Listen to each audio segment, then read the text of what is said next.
अयोध्या में राम मंदिर निर्माण के लिए देश के 60 करोड़ लोगों से संपर्क कर पैसा इकट्ठा करने का काम तेजी से चल रहा है। श्री राम जन्मभूमि तीर्थ ट्रस्ट के इस अभियान को सफल बनाने के लिए वीएचपी व संघ परिवार के सभी मुख्य संगठनों को जोड़ा जा रहा है। जिला, नगर, ब्लॉक से लेकर गाँव पंचायतों तक राम मंदिर निर्माण निधि समर्पण समितियां गठित की जा रही हैं, जो पूरी पारदर्शिता के साथ में मंदिर निर्माण के लिए दान की राशि एकत्र करेंगी। बताया गया कि दान की राशि पूरा विवरण मंदिर ट्रस्ट ऑनलाइन अपडेट भी करेगा। धन संग्रह में कोई फ्रॉड न हो, इसके लेकर ट्रस्ट पूरी सतर्कता बरत रहा है। 10 रुपए, 100 रुपए व 1000 रुपए के कूपन छपकर तैयार हैं, जो धन संग्रह समिति को प्रमुखों को दिए जाएंगे। अभियान 15 जनवरी मकर संक्रांति से शुरू होने जा रहा है, जो 27 फरवरी तक चलेगा। संघ परिवार के करीब 10,000 कार्यकर्ताओं को इस अभियान से जोड़ा जा रहा है। युवा पीढ़ी को राम मंदिर आंदोलन की गाथा की जानकारी देने के लिए पत्रकों के साथ राम मंदिर के मॉडल के चित्र भी सौंपे जाएंगे।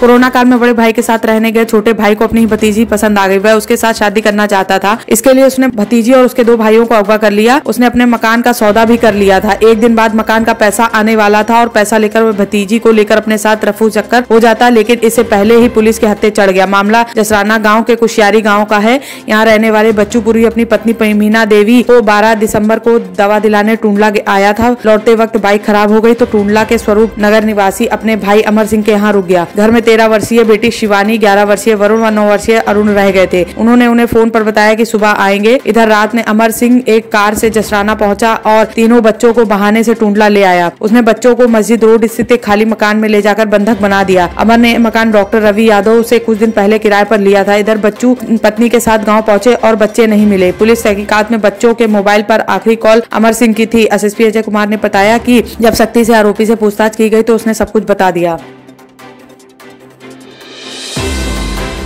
इलाहाबाद हाईकोर्ट ने किसी को नाम बदलने की अभिव्यक्ति की आजादी का हिस्सा माना है। कोर्ट ने कहा है कि किसी भी व्यक्ति को उसका नाम बदलने से रोका नहीं जा सकता है। यूपी सरकार के धर्मांतरण रोधी अध्यादेश को कानूनी चुनौती देने वाली याचिका पर इलाहाबाद हाईकोर्ट ने राज्य सरकार के 4 जनवरी तक जवाब मांगा है। अगली सुनवाई 7 जनवरी को होगी। कोर्ट ने एक महत्वपूर्ण टिप्पणी करते हुए कहा कि किसी व्यक्ति को उसका नाम बदलने से रोका नहीं जा सकता। हाईकोर्ट ने कहा कि नाम बदलना अभिव्यक्ति की आजादी का हिस्सा है, जिसकी संविधान के अनुच्छेद 19(1)(1) में गारंटी दी गई है। अभिव्यक्ति की आजादी के तहत किसी व्यक्ति को उसका नाम बदलने से रोका नहीं जा सकता है। इससे पहले धर्मांतरण रोधी कानून के खिलाफ दी गई याचिका में अध्यादेश को नैतिक व संवैधानिक रूप से अवैध बताया गया था।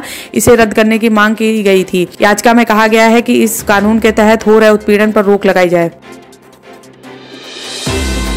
उत्तर प्रदेश के बागपत पहुंचे भारतीय जनता पार्टी के सांसद साक्षी महाराज ने भारत के मुसलमानों को अल्पसंख्यक का दर्जा तत्काल समाप्त करने की मांग की है। उन्होंने कहा कि देश में इस वक्त पाकिस्तान की आबादी से ज्यादा हिंदुस्तान में मुसलमानों की जनसंख्या है। पाकिस्तान की जनसंख्या 32 करोड़ है, वहीं सिर्फ हिंदुस्तान में मुसलमानों की जनसंख्या 20 करोड़ पहुँच गई है, जो चिंता का विषय है। बीजेपी सांसद साक्षी महाराज एक कार्यक्रम में शामिल होने बागपत पहुंचे थे। यहाँ उन्होंने मुसलमानों का अल्पसंख्यक दर्जा समाप्त करने की बात कही। उन्होंने कहा कि देश में जमीन घटती जा रही है और जनसंख्या बढ़ती जा रही है। इसको लेकर सुप्रीम कोर्ट कह चुका है। इस वजह से जनसंख्या नियंत्रण के लिए कानून जल्द बनना चाहिए। इतना ही नहीं, किसान आंदोलन को लेकर भी साक्षी महाराज ने राजनीतिक दलों पर हमला बोला। उन्होंने कहा कि सरकार कृषि बिल को लेकर बात करने को तैयार है। साथ ही उन्होंने कांग्रेस पर तंज कसते हुए कहा, जैसे राम मंदिर को लेकर सुप्रीम कोर्ट जा सकते हैं, कृषि बिल को लेकर कांग्रेस व अन्य राजनीतिक दलों को भी सुप्रीम कोर्ट चले जाना चाहिए। लेकिन अपनी सियासी जमीन तलाशने के लिए भोले भाले किसानों के कंधे पर बंदूक रखकर चलाई जा रही है।